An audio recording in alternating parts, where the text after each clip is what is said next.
Lesson 131. No one can fail who asks to reach the truth.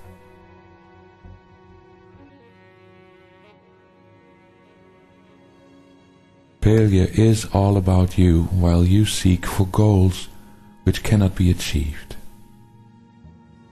You look for permanence in the impermanent, for love where there is none, for safety in the midst of danger, immortality within the darkness of the dream of death. Who could succeed where contradiction is the setting of his searching and the place to which he comes to find stability? Goals which are meaningless are not attained. There is no way to reach them, for the means by which you strive for them are meaningless as they are.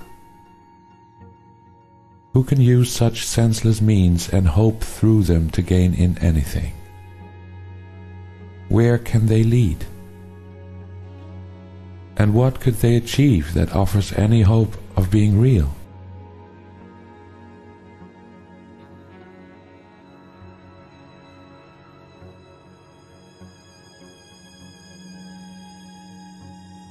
Pursuit of the imagined leads to death, because it is the search for nothingness, and while you seek for life, you ask for death.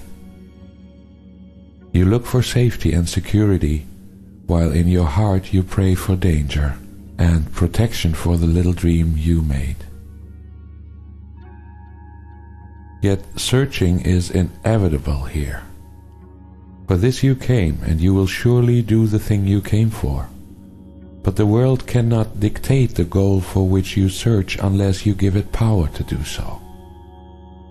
Otherwise, you still are free to choose a goal that lies beyond the world and every worldly thought, and one which comes to you from an idea relinquished yet remembered, old yet new, an echo of a heritage forgot, yet holding everything you really want. Be glad that search you must. Be glad as well to learn you search for heaven, and must find the goal you really want. No one can fail to want this goal and reach it in the end. God's Son cannot seek vainly, though he tried to force delay, deceive himself, and think that it is hell he seeks. When he is wrong, he finds correction. When he wanders off, he is led back to his appointed task. No one remains in hell, for no one can abandon his Creator, nor affect his perfect, timeless, and unchanging love. You will find heaven. Everything you seek but this will fall away, yet not because it has been taken from you. It will go because you do not want it. You will reach the goal you really want as certainly as God created you in sinlessness.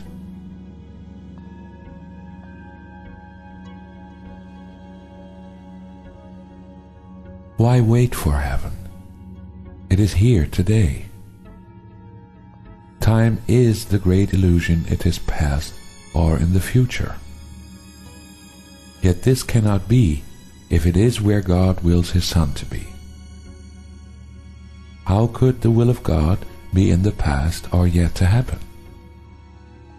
What he wills is now, without a past and wholly futureless.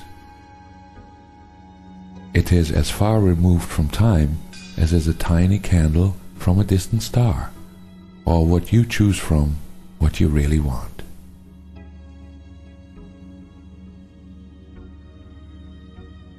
Heaven remains your one alternative to this strange world you made and all its ways, its shifting patterns and uncertain goals, its painful pleasures and its tragic joys. God made no contradictions. What denies its own existence and attacks itself is not of him.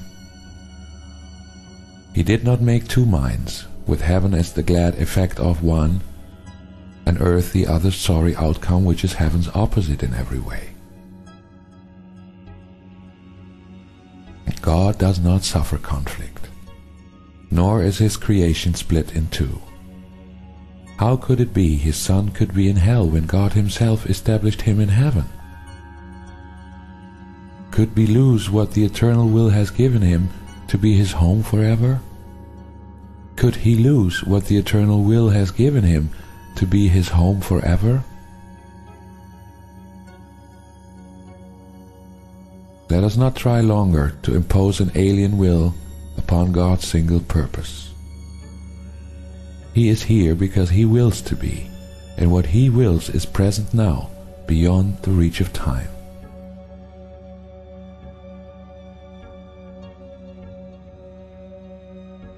Today we will not choose a paradox in place of truth. How could the Son of God make time to take away the will of God? He thus denies himself and contradicts what has no opposite. He thinks he made a hell opposing heaven, and believes that he abides in what does not exist, while heaven is the place he cannot find. Leave foolish thoughts like these behind today, and turn your mind to true ideas instead. No one can fail who asks to reach the truth, and it is truth we ask to reach today. We will devote 10 minutes to this goal 3 times today, and we will ask to see the rising of the real world to replace the foolish images that we held dear, with true ideas arising in the place of thoughts which have no meaning, no effect, and neither source nor substance in the truth. This we acknowledge as we start upon our practice periods. Begin with this. I ask to see a different world and think a different kind of thoughts from those I made. The world I seek I did not make alone. The thoughts I want to think are not my own. For several minutes watch your mind and see, although your eyes are closed, the senseless world you think is real. Review the thoughts as well which are compatible with such a world, and which you think are true. Then let them go, and sink below them to the holy place where they can enter not. There is a door beneath them in your mind, which you could not completely lock to hide what lies beyond. Seek for that door and find it. But before you try to open it, remind yourself no one can fail who asks to reach the truth. And it is this request you make today. Nothing but this has any meaning now. No other goal is valued now nor sought. Nothing before this door you really want, and only what lies past it do you seek.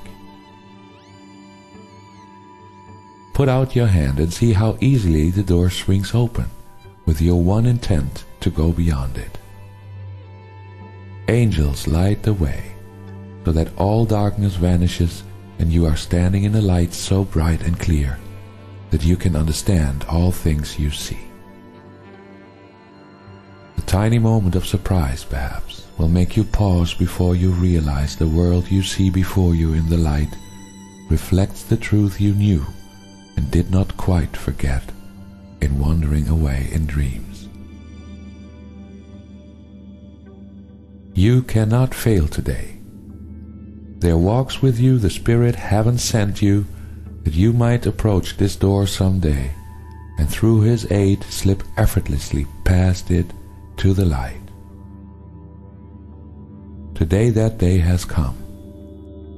Today God keeps his ancient promise to his Holy Son, as does his Son remember his to him. This is a day of gladness, for we come to the appointed time and place, where you will find the goal of all your searching here, and all the seeking of the world, which end together as you pass beyond the door.